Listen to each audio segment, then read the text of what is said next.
Well, good morning. It's good to be with you again on this lovely Friday morning in Sundry, where the birds are chirping and the bees are buzzing. It's terrific outside. Roll on summer, I say.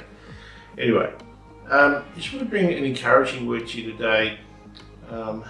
As we come out of COVID restrictions into a much freer kind of fellowship experience between our two churches.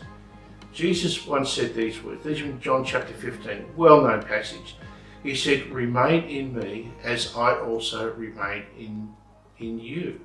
He said, "No branch can bear fruit by itself. It must remain in the vine."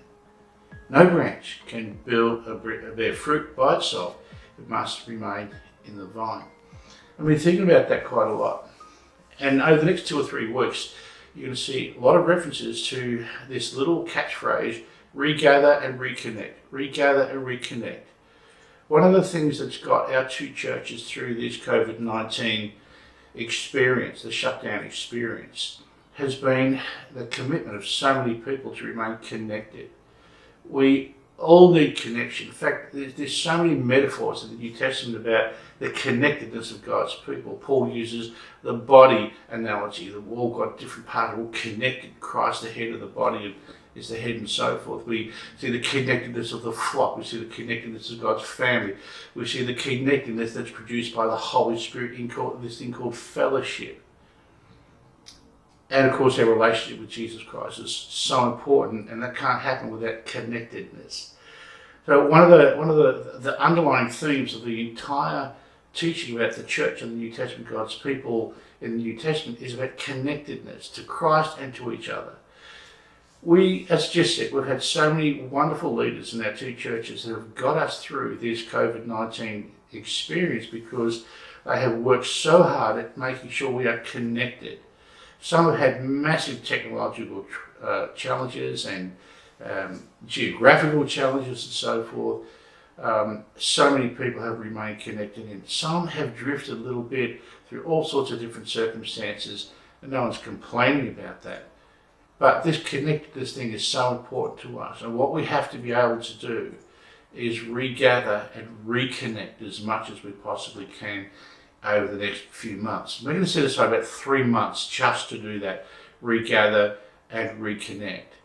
And that's going to be in all sorts of fun ways. I mean, the whole COVID-19 thing has not been a fun experience.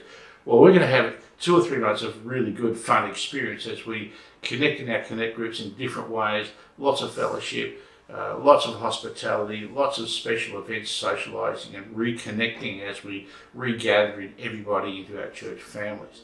This is so important. Jesus made the point. The branch can't bear fruit by itself. We all need connection. There's no such thing as a Lone Ranger Christian in the New Testament. There's just not one example of that at all. We're all connected to Jesus and to each other. Without that sense of connectedness, we don't grow. That's the thing that Jesus was saying here in John chapter 15. A branch doesn't bear fruit by itself. It just can't. And so I want you to keep your eyes and ears open for these special events we're getting planned over the next 2 or 3 months, where we're just going to enjoy fellowshipping together. It could be anything from just a purely social night to a wonderful worship-only event, where that's all we do is worship with 3 or 4 different worship leaders over a period of time.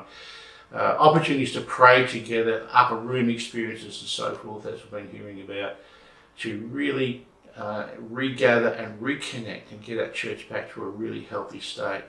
So I hope you'll join me in that and take it seriously, because if you're feeling a bit like me, and I've been one of the lucky ones that have been able to connect in with different groups and so forth, I have still felt the disconnect of everything that's been going on. I'm sure you have too.